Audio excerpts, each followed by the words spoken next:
after 13 votes so far. The House now has voted to adjourn and will come back later on tonight to try to end the impasse. Well, joining me now is the founder of the Texas Latino Conservatives, Orlando Sanchez. Orlando, welcome to Sky News. Thanks so much for joining us this evening.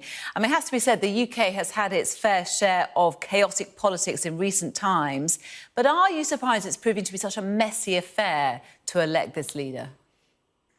Well, thank you for having me and good evening. Frankly, I am not. As you all know, following the politics on this side of the pond, we're a divided country, but not only is the country divided, you can see by the results of our elections, the chaos that we saw at the United States Capitol, but our parties are divided. I might remind you that when Nancy Pelosi was seeking to be the Speaker of the House when the Democrats were in charge, she too was challenged by the left side of her party. Ocasio-Cortez and her gang, the Green New Deal folks, tried to stall that nomination and election. But, I mean, you say you're a divided party or in a divided country, but the last time it took this long to elect a speaker was over 100 years ago.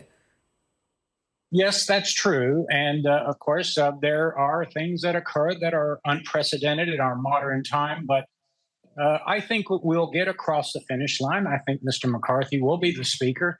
He continues to make some concessions. Some concessions, frankly, may be good. One of the benefits of this whole process, of course, is that he may have to work more closely with the Democrats so that the American people may get more bipartisanship. What deal do you think he's had to do in order to get those ultra-right-wing Conservatives, Republicans, onto his side? How many concessions does he have to give, do you think? Yeah, well, there's a lot of interest playing out here. There are new members that want to be committee chairs, vice chairs. There's members that want to hold up legislation with regards to spending. As you know, we have the spending cap, the limit that we can spend coming up soon. Of course, you know, there will be chaos in the markets if the United States does not come to agreement on the spending caps. But I think it's about spending. The Republicans have for a long time argued about fiscal conservatism, but they haven't delivered. And that's one of the reasons we got Donald Trump as president, because the Republican grassroots, the base of the Republican Party, were looking for true fiscal conservatives. I mean, you said very interestingly a minute ago that you believe that Republicans could work with Democrats, particularly on those issues, some massive issues facing the US as a country. As he talks about the debt ceiling, he talks about rearming Ukraine. But if Republicans can't get behind one House Speaker, do you really think they're going to be able to back and work with Democrats? Well, they probably won't have an alternative. In other words, if he can't get three Republicans, if he's short three Republicans, he may cross the aisle and go find three Democrats to make legislation pass the chamber. So I think McCarthy is smart enough to be able to navigate those hurdles, if you will. How is this all playing out across America, real America, away from Washington, D.C.? Well, that's an interesting question. I think most Americans, as perhaps in the UK, are worried about the economy, what's happening with recession, with retirement plans, with the economy, as you say. We have the spending cap coming, global market disruptions. Americans are focused on the economy. And if Congress and the Republicans that were elected as the majority can address the issues, and of course, as you know, in our government, it's the U.S. Congress, the House of Representatives, that controls the purse strings.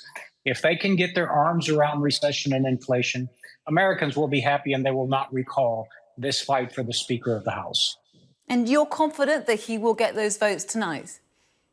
I think that they'll make enough concessions. I don't believe that 20 individuals will hold up the legislative process in one of the chambers in our government. Eventually, they're going to have to begin to deal with the issues. Remember, we have members that have not been sworn in. And so while it's taken at least 72 hours, maybe a little longer, I think we're getting closer to the finish line.